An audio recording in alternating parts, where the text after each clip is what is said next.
Salut à tous et bienvenue. Aujourd'hui, on s'attaque à un vrai classique, un petit casse-tête de la langue française. Quand est-ce qu'on utilise de, du ou des? L'objectif est simple, à la fin de cette session, ce puzzle n'aura plus aucun secret pour vous. Alors voilà la question. De, du, des, de la. Lequel choisir? C'est une confusion super fréquente, même pour ceux qui ont déjà un bon niveau. Mais pas de souci, on va éclaircir tout ça ensemble, étape par étape. Et je le répète, surtout, pas d'inquiétude.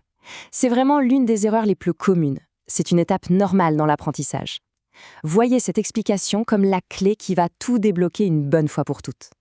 Bon, on y va. Voici la règle d'or, celle qui explique presque tout. En fait, tout repose sur une seule et unique question. Est-ce qu'on parle d'un concept général ou d'un élément bien spécifique? C'est vraiment la base de tout.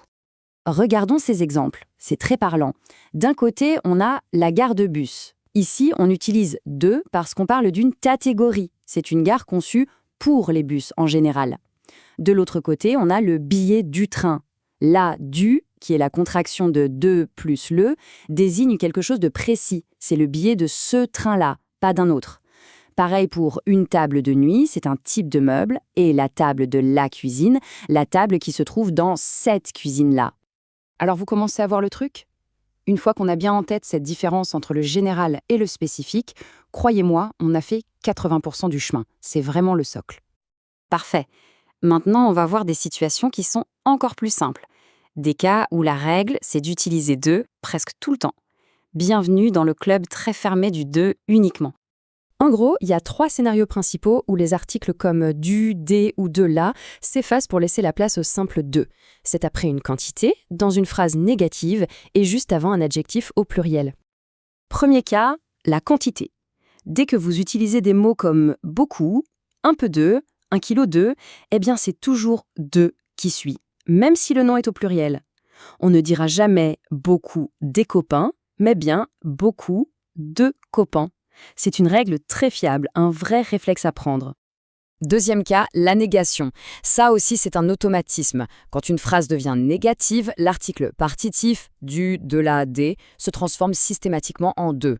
Par exemple, je mange du pain devient je ne mange pas de pain. C'est simple et net. Et le troisième cas, c'est la petite touche d'élégance à la française. Quand un adjectif pluriel se place avant le nom, l'article « des » se transforme très souvent en « de ». Pourquoi ? Eh bien, ça sonne mieux, c'est plus littéraire. Des yeux devient donc de beaux yeux. Allez, on continue.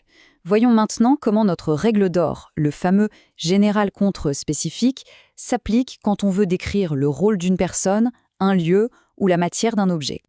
Pour la matière, c'est simple, la règle générale s'applique parfaitement. On utilise toujours « de ». Par exemple, un mur de pierre.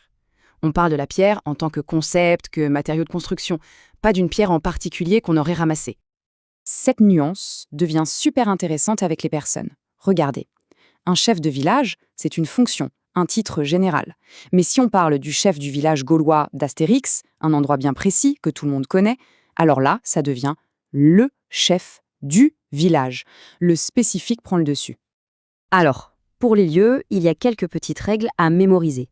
Pour dire qu'on revient d'une ville ou d'un pays féminin, on utilise « de ». Simple. Il revient de Paris, il revient de France.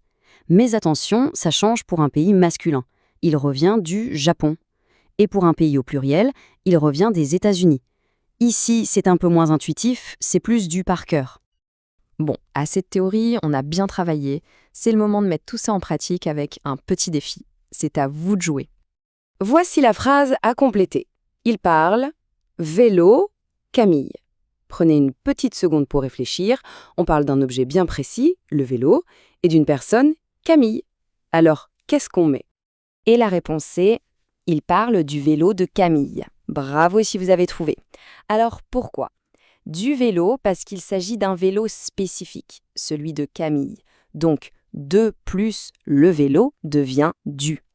Et ensuite, de Camille, tout simplement parce qu'on ne met jamais d'article devant un prénom. Pour finir en beauté, un dernier exemple qui résume tout à la perfection. Un bouquet de fleurs. C'est l'illustration parfaite de notre règle d'or. On dit bien 2 fleurs parce qu'on parle des fleurs en général comme une catégorie et pas de certaines fleurs en particulier. C'est simple, logique et élégant. Donc voilà, s'il n'y a qu'une seule chose à retenir, c'est cette question clé. Est-ce que je parle de quelque chose en général ou de quelque chose de spécifique? En vous posant cette simple question, vous résoudrez le problème dans 9 cas sur 10. C'est votre nouvelle boussole pour naviguer dans la grammaire française.